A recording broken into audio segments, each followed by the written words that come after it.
पंचमूलादि कषाय, सिद्ध अजाक्षीर, ये जो है इसमें बृहद पंचमूल, लघु पंचमूल, मध्यम पंचमूल, जीवन पंचमूल और तृण पंचमूल, ये 5 प्रकार के जो पंचमूल है इनके कषाय से सिद्ध किया हुआ अजाक्षीर, इसका प्रयोग करना है। ये भक्त निरोध नाशन करके बताया हुआ है। मतलब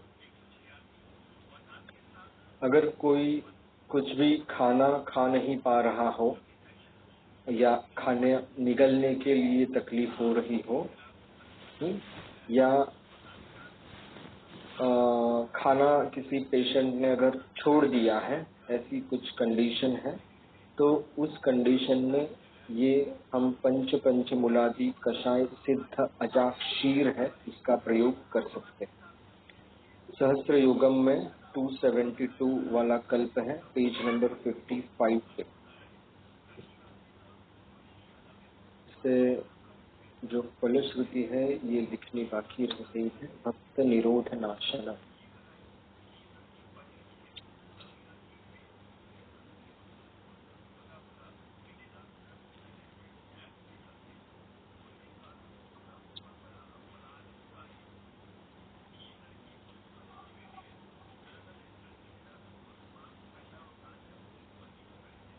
ओके, फिर पंचमूल्यादि कषाय, ये योग आया हुआ है। बिल्वादि पंचमूल जो है मतलब बृहद पंचमूल, और गुरुची, आमलक, पुस्तम्बरु मतलब धान्यक है मेरे ख्याल से, ये वातज ज्वर की दवा है। ऐसे काफी सारे कल्प इसमें दिए हुए हैं, सब कल्प मैंने नहीं इंक्लूड किए हैं क्योंकि वातज ज्वर, पित्तज ज्वर, कफज ज्वर वगैरह ये जो एक दोषज ज्वर है या कुछ द्विदोषज ज्वर है, उनके सब जो योग है अष्टांग हृदय या चरक संहिता में भी आए हुए हैं। ये कुछ अलग रहेंगे कल, फिर भी कुछ मेंशन किए हैं मैंने, कुछ नहीं किए। फिर पटोलादि कषाय है, ये पित्त श्लेष्मज ज्वर की दवा है। पटोल, पिछुमर्द मतलब नींब, त्रिफला, मधुक और बला, इसका कषाय जो है पित्त श्लेष्मज ज्वर में इसका इस्तेमाल करना। पटोलादि कषाय नाम से और कुछ योग आए हुए हैं, जिसमें पटोल, यव, धान्यक, मुद्ग, आमलक और चंदन, इसका कषाय करने को बोला है। ये पैत्तिक और श्लेष्म वातोत्थ ज्वर में जब त्रुट, छर्दी और दाह ये लक्षण होते हैं, तब तृष्णा, छर्दी और दाह ये लक्षण होते हैं, तब हम ये पटोलादि कषाय यूज कर सकते हैं। तो ये अलग अलग जो अवस्था है ज्वर में, फॉर एग्जाम्पल ज्वर में जब तृष्णा, छर्दी और दाह लक्षण हो तो क्या करना चाहिए, तो ऐसे कुछ कंडीशंस की दवाइयाँ हैं जो हमें हमारी आँख के सामने तुरंत रहनी चाहिए या हमें क्लिक होनी चाहिए, इसलिए ये इस तरीके का अध्ययन जो है वो इम्पोर्टेंट है। पटोलादि कषाय मधुयुक्त लेना है, ये अलग कल्प है। पित्त श्लेष्म ज्वर, छर्दी, दाह और शूल युक्त जब होता है तब उसमें ये योग का इस्तेमाल करना है। फिर पटोलादि कषाय का और एक कल्प है, ये श्लेष्म पित्तज, ये श्लेष्म पित्तज ज्वर है, इसमें यूज करना है। कंडू, त्वक दोष, विस्फोट, विष और विसर्प, इसमें ये इस्तेमाल करना है।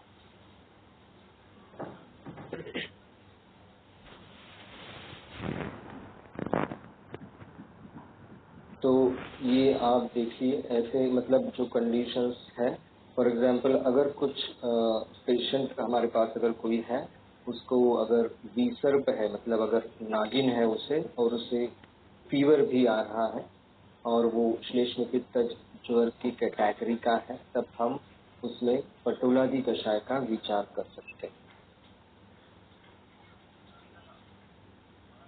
इसी तरीके से अगर एक्टिव ज्वर ना भी हो और कंडू, त्वकदोष, विष, विसर्प, विस्फोट ऐसा भी कुछ कंडीशन हो, इसमें से कुछ भी, तो अगर उसमें श्लेष्म पित्तज अवस्था है तो भी हम पटोलादि कषाय का इस्तेमाल कर सकते हैं।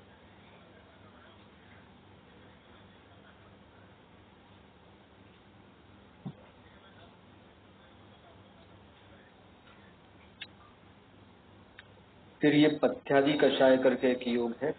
पथ्या कुस्तंबरी मतलब धान्यक, मुस्ता, शुंठी, कट, तृण, परपट, कटफल, वचा, आरंगी, देवाभ, देवाभ मतलब देवदारू, इसका मध और हिंग के साथ इस कषाय का इस्तेमाल करना है।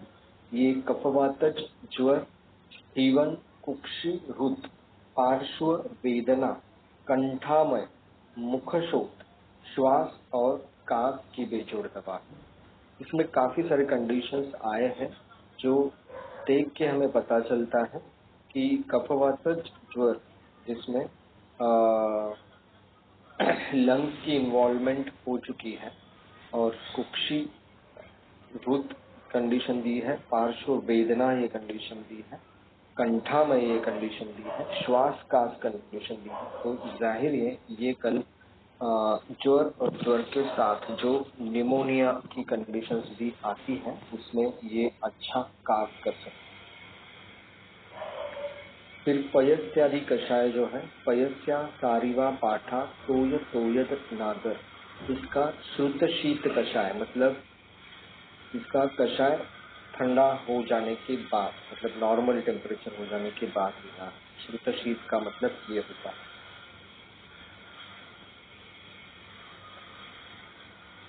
कषाय जो है वो जब रूम टेम्परेचर पे लाया जाता है तो उसे श्रुत शीत कषाय कहते हैं। ये गर्भिणी ज्वर नाशन की फलश्रुति बताई गई है। ये फलश्रुति जो है वो इम्पोर्टेंट है, मतलब प्रेगनेंसी में जो फीवर आता है तो उनके लिए भी इस्तेमाल करने के लिए ये एक सेफ कषाय है, पयस्यादि कषाय। फिर पुनर्नवा एरंडादि क्षीर कषाय। पुनर्नवा, एरंड, बला, शुंठी और बोक्षुर सिद्ध अजा क्षीर, ये भी भक्त रोध निरोधन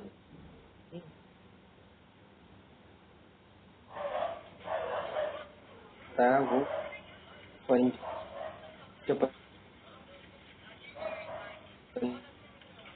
करके बताया है।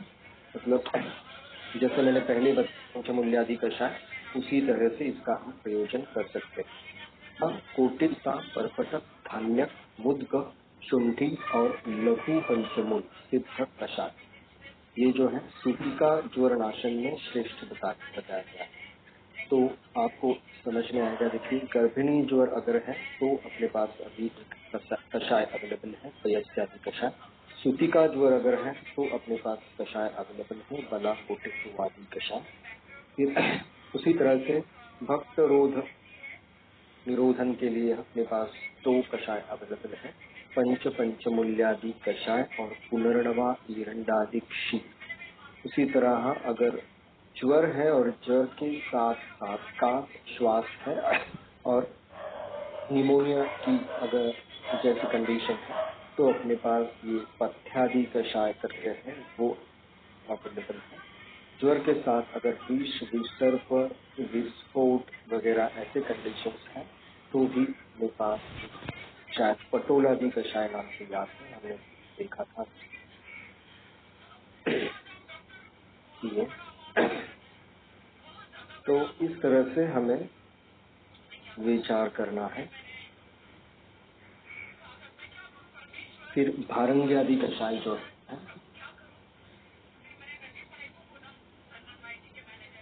इसमें काफी सारे पाठ आए हैं भारंगी आदि कषाय नाम। से भारंगी अब्द परपटक धान्यक यवासा विश्व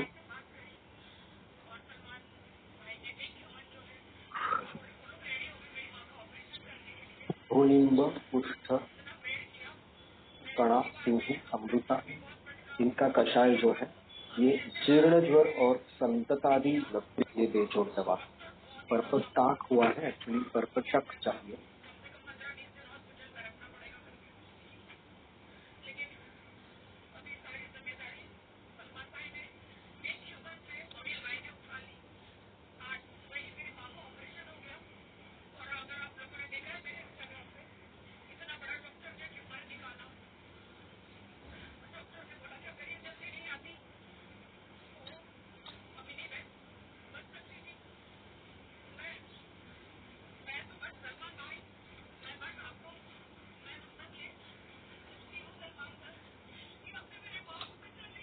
परपट लेता हूँ।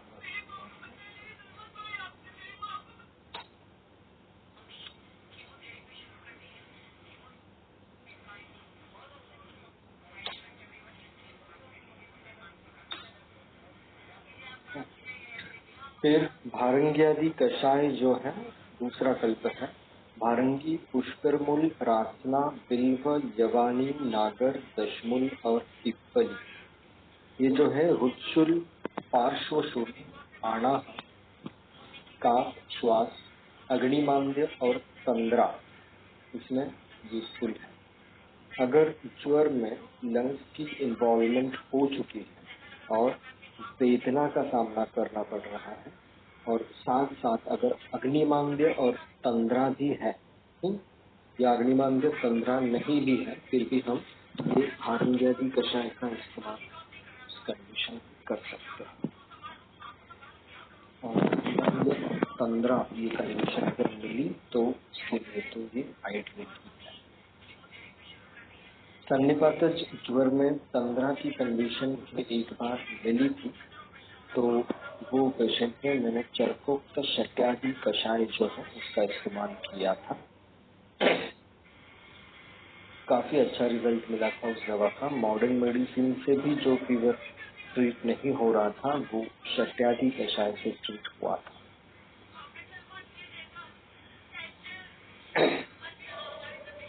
फिर भारंग्यादि कषाय, भारंगी, परपट, विश्व, वासा, कना, भूनिम्ब, निम्ब, अमृता, मुस्ता, धन्व भेषज।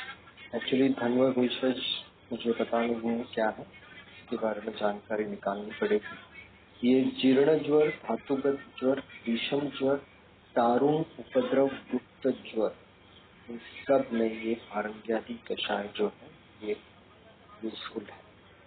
तो ये भारंग्यादि कषाय अगर आप देखोगे तो दवाइयाँ इजीली अवेलेबल होने वाली दवाइयाँ ही हैं और फलश्रुति जो है वो काफी इम्प्रेसिव फलश्रुति है। तो इसका हम इस्तेमाल बहुत सारे ज्वरों पे आसानी से कर सकते हैं। फिर महाबलादि कषाय है। महाबला मूल, महोषध, वात, पिप्पली प्रक्षेप के साथ शीत, सकंप और परिदाह युक्त ज्वर में इसका इस्तेमाल हम कर सकते हैं। महाबला का मूल, फिर महोषध मतलब विषभेषज मतलब शुंठी रहेगी, इसका क्वाथ बना के उसमें पिप्पली का प्रक्षेप डाल के अगर हम लेंगे तो फीवर विद चिल्स और कंप के साथ जो फीवर होता है और उसमें अगर परिदाह है, लक्षण है, तो उसमें ये महाबलादि कषाय इस्तेमाल कर सकते हैं।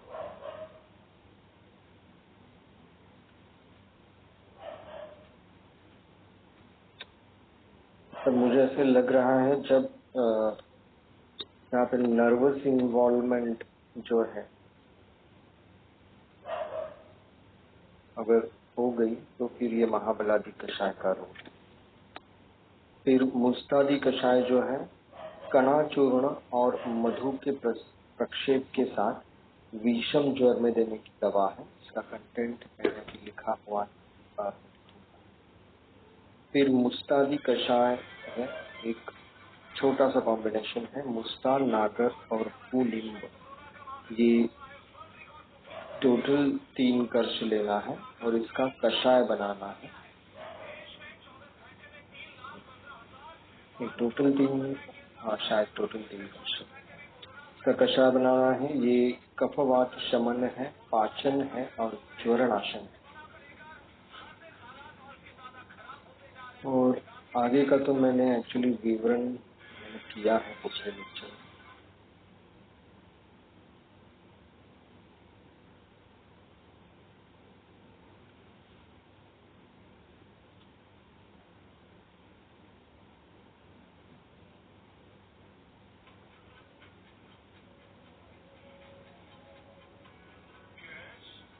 एक बार देखता हूँ कुछ रह गया है।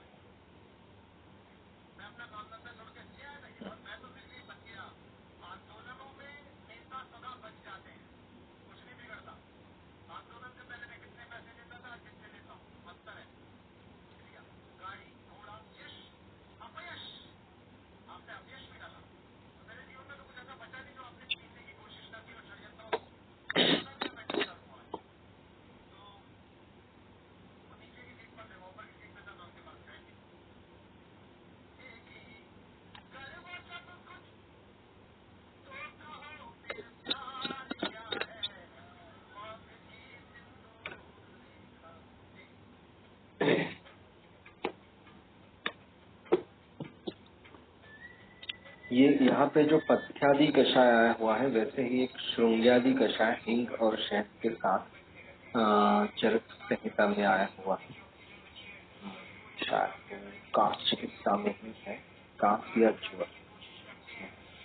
तो श्रृंग्यादि कषाय जो है वो भी ये सब कंडीशंस जो है, फॉर एग्जाम्पल ज्वर, काश, श्वास, ये जो कंडीशन है लंग की इन्वॉल्वमेंट वाली, वो कवर करता है यहाँ पे, जैसे पथ्यादि कषाय बताया।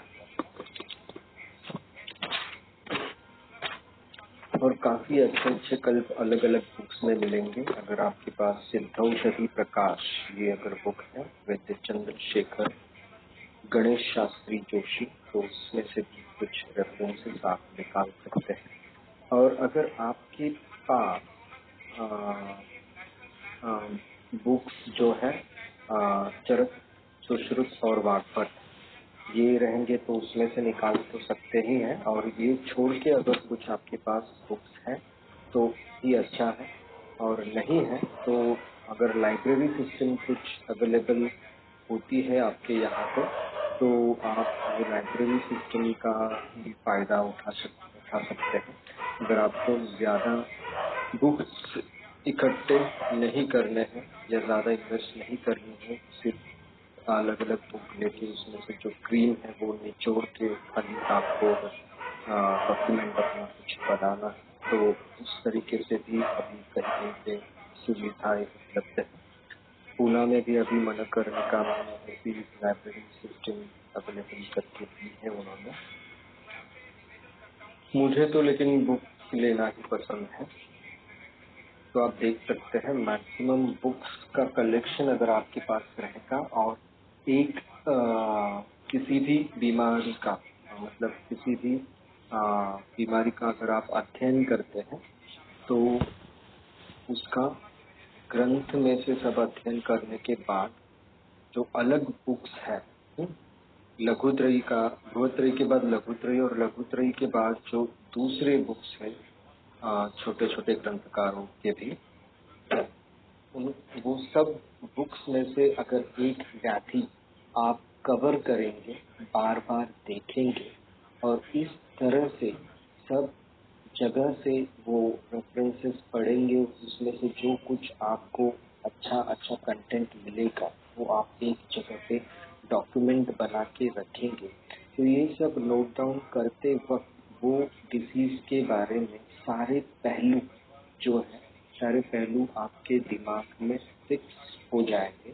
फिर आपका वो डिसीज पे पूरी तरह से कमांड आता है। और इसी तरह अगर ग्रंथ में से कौन सा भी डिसीज पढ़ना है तो वो खाली निदान और चिकित्सा में ही पढ़ना चाहिए, ऐसा कुछ नहीं है। पूरे ग्रंथ में ये ज्वर, ये शब्द हर अध्याय में कहाँ कहाँ आया है, हर कथान में कहाँ कहाँ आया है, वैसे अगर देखेंगे तो उससे आपको उस बीमारी के बारे में पूरा ज्ञान जो है वो हो जाता है। जो हमारे गुरु है वैद्य समीर जमदग्नि, इनका ये पढ़ने का तरीका है। ऐसे अलग अलग तरीकों से आप मतलब ओवरऑल या बोलते हैं ना, जैसे हर एंगल से वो बीमारी को देख सकते हैं। और ज्वर ये जब व्याधि स्वरूप रहता है तब के मेडिसिन, या ज्वर दूसरे अध्याय में जब लक्षण स्वरूप आता है या साथ साथ आता है दूसरी बीमारियों में, तब के जो कल्प है वो भी कल आपको मिल जाए।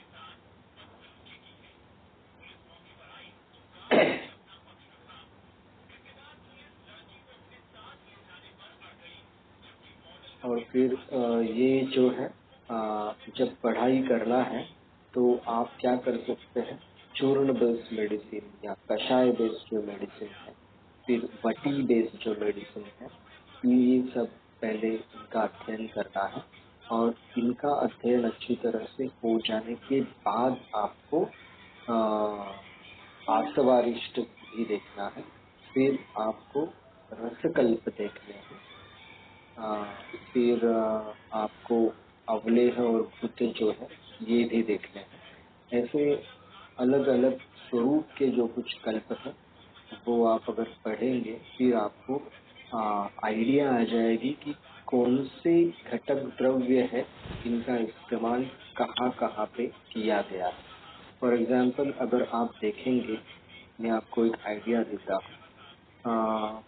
आप सभी को पता है पुष्कर मूल जो है ये निमोनिया का जब कंडीशन रहता है या कफ की वजह से जब लंग्स में कुछ प्रॉब्लम्स आते हैं, कफ लंग्स में इकट्ठा होता है, तो पुष्कर मूल प्रधान मेडिसिन जो है इसका इस्तेमाल करना होता है। फिर दशमूल, यहाँ पे देखिए दशमूल और यवानी ये जो है शूलग्न है और नर्व्स पे काम करने वाली दवाइयाँ, इसलिए देखिए रुद्रशूल पार्श्वशूल की फलश्रुति में आया हुआ है। और आनाह अग्निमांद्य, इस पे काम करने के लिए देखिए इसमें पिप्पली और नागर ऐड किया हुआ है। जैसे हमें पता है पंचकोल जो है पिप्पली, पिप्पली मूल चौवे चित्र नागर, ये जो है पंचकोल ये शूल नाशन में श्रेष्ठ होता है। और उसी तरह ये दीपन पाचन भी होता है। तो आप जैसे जैसे अलग अलग कल्प का अध्ययन करेंगे, वैसे वैसे आपको खुद के कल्प या खुद के फॉर्मूले भी बाद में बनाने का ज्ञान आते जाएगा। जैसे कहते हैं मुनिरेव विजानाति द्रव्य संयोग फलम, मुनिरेव विजानाति द्रव्य संयोग फलम, जैसे कहा गया, उस तरह से आपका एक आपकी ब्रेन फ्रीक्वेंसी ऐसी मैच होती है ग्रंथों से, या अपने आयुर्वेद से भी बोल सकते हैं। तो आपको नए नए कल्प खुद को डिजाइन करने आने लगे, तो उतना अध्ययन आपका होना चाहिए।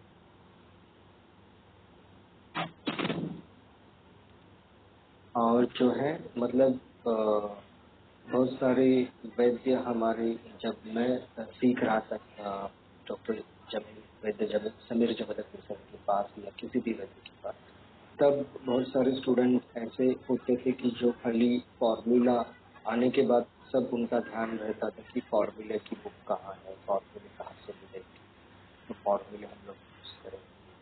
तो ऐसा नहीं होता है। एक्चुअली फॉर्मूला बेस्ड प्रैक्टिस जो दूसरे के फॉर्मूले हैं, किसी भी वैद्य के गुरु के, तो उनके फॉर्मूले हमारे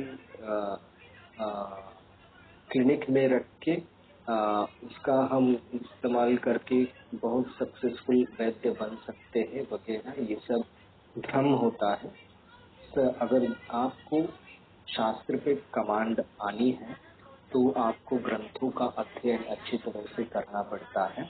और जब आप मैंने जैसे बताया उस तरीके से अध्ययन करेंगे और आपको खुद के कल्प बनाने की डेयरिंग आने लगेगी और आप वो उसका अनुभव, उसका यश भी आप टेस्ट करते जाएंगे, आगे बढ़ेंगे, तब आपको असल में आत्मविश्वास आता है और तब आपकी प्रैक्टिस जो है वो फ्लरिश होने लगती है। तो खुद के फॉर्मूले बनाना या बना सकने के लिए काबिल होना, ये ध्येय रखना चाहिए, ना कि दूसरे के फॉर्मूले इकट्ठे करना और उससे ही हम आगे कुछ कर सकते हैं ऐसा सोचना। ये गलत है, इस तरीके से प्रैक्टिस नहीं होती।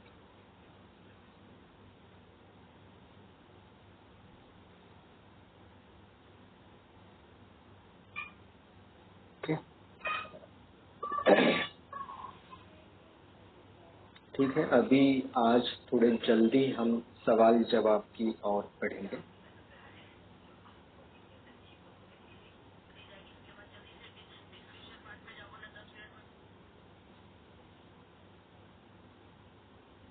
हाँ सर, मेरा क्वेश्चन